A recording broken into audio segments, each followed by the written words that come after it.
এই অবৈধ সরকারকে সরাতে হবে।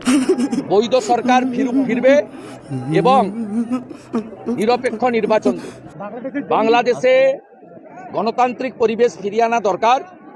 এবং সম্প্রতি খবর আপনারা রাখেন না, সিলেট, চট্টগ্রাম সহ খুলনা সহ যতগুলো বারে নির্বাচন হয়েছে সেখানে আওয়ামী লীগ পন্থীরা জয়যুক্ত হয়েছে।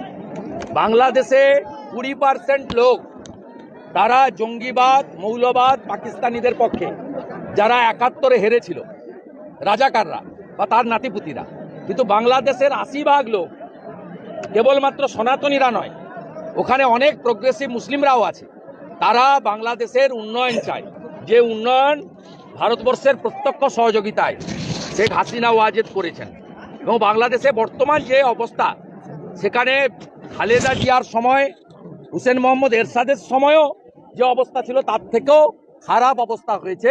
এই সুদখোর ইউনুস তার যে গ্রামীণ ব্যাংক চিটফান্ড, তার আগামী 29 সাল পর্যন্ত ভ্যাট মুকুব করেছেন, জনগণের উপরে 12% ভ্যাট চাপিয়ে দিয়েছেন।